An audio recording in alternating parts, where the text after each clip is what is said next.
మీ mind శక్తి గురించి మీరు ఎప్పుడైనా ఆలోచించారా? మన ఆలోచనలు, భావాలు నిజంగా మన జీవితాన్ని ప్రభావితం చేస్తాయా? ఈ వీడియోలో మనం మైండ్ పవర్ గురించి సరళంగా తెలుసుకోబోతున్నాం. వీడియో చివరి వరకు చూసేయండి. ఇది మీ జీవితాన్ని మార్చే ఆలోచన కావచ్చు. మైండ్ పవర్ అంటే ఏమిటి? మన మెదడు రెండు ముఖ్యమైన భాగాలుగా విభజించబడింది. ఒకటి కాన్షియస్ మైండ్, రెండు sub conscious mind.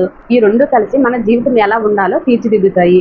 Conscious mind మనకి తెలిసిన మైండ్. ఇది మనం ప్రస్తుతం క్షణంలో ఏం చూస్తున్నాం, ఏం వింటున్నాం, ఏం ఆలోచిస్తున్నాం, ఇలాంటివన్నీ కూడా ప్రాసెస్ చేస్తుంది. ఉదాహరణకు మీరు ఇప్పుడే ఈ వీడియో చూస్తున్నారు, మీరు మాట్లాడుతున్నారు, మీరు ఏదైనా ఒక నిర్ణయం తీసుకుంటున్నారు. ఇలాంటివన్నీ కూడా కాన్షియస్ మైండ్ పనులు.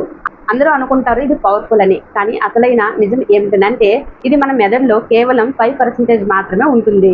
రెండవది సబ్ కాన్షియస్ మైండ్, శక్తివంతమైన మైండ్. ఇది నిజంగా అద్భుతమైన శక్తి కేంద్రం. మన మెదడులో 95% శక్తి కలిగి ఉంటుంది సబ్ కాన్షియస్ మైండ్. ఇది నిజంగా అద్భుతమైన శక్తి కేంద్రం. మన మెదడులో 95% శక్తి ఇదే కలిగి ఉంటుంది. ఈ మైండ్ వర్క్ చేసే విధానం చాలా గమ్యంగా ఉంటుంది. ఇది ఎలా పనిచేస్తుందంటే మన శరీరంలోనే అంతర్గత అవయవాల పని. మన భావోద్వేగాలు, మన భయాలు, ఆశలు, నమ్మకాలు, మన ఇంట్యూషన్, ఇవి అన్నీ కూడా సబ్ కాన్షియస్ మైండ్లోనివి. ఒక ఐస్బర్గ్ మనం చూసినట్లయితే పైన నీటికి పైకి ఏదైతే ఉంటుందో అది కాన్షియస్ మైండ్ 5%. కానీ నీటి కింద దాగి ఉన్న పెద్ద భాగం ఏదైతే ఉంటుందో అది సబ్ కాన్షియస్ మైండ్ 95% ఉంటుంది. అదే అసలు జీవితంపై ప్రభావం అనేది చూపుతుంది. మన మైండ్ ఎలా పనిచేస్తుందంటే రోజు మనం ఏం ఆలోచిస్తున్నాము, ఎలాంటి మాటలు ఆడుతున్నామో, ఎక్కువ ఏదైనా ప్రతిరోజు కూడా రిపీట్గా అనుకుంటున్నాము అంటే మన సబ్ కాన్షియస్ మైండ్లోనికి అవి ఇంతకు ముందే స్పీడ్ అయి ఉన్నాయన్నమాట. మన సబ్ కాన్షియస్ మైండ్ ఏవైతే ఉంటాయో మనం పదే పదే అవి చెప్పడం వల్ల మన రియాలిటీలోనికి వస్తాయి. ఉదాహరణకు మీరు ప్రతిరోజు ఇలా అనుకుంటే నేనేమి చేయలేను, నాకు ఏ వర్క్ రాదు, నేను ప్రతి దాంట్లో ఫెయిల్ అవుతున్నాను అని మీరు అనుకున్నట్లయితే నాకేమీ అర్థం కావట్లేదు అని మీరు అంటే ఇంతకు ముందు మీ సబ్ కాన్షియస్ మైండ్లో అది ఉంది. అందువల్ల మీరు అలా అనుకోవడం అనేది జరుగుతుంది. అదే మన బయట కూడా కనిపించడం అనేది జరుగుతుంది.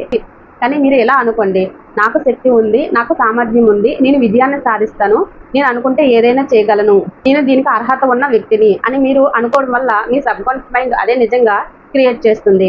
క్లారిటీగా చెప్పాలంటే మన ఆలోచనలు ఎలా ఉంటాయో అవే మన రియాలిటీలోనికి రావడం అనేది జరుగుతుంది. మీరు ఎప్పుడు నెగిటివ్గాను భయంగా ఆలోచిస్తే జీవితంలో అదే ఎఫెక్ట్ అవుతుంది.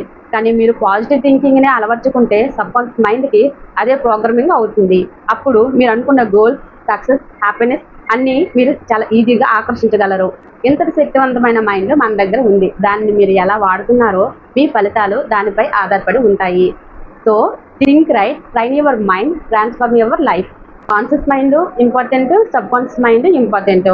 వీటిని మనము సరైన విధంగా ఉపయోగించుకుంటే జీవితంలో విజయం అనేది మన సొంతం అవుతుంది.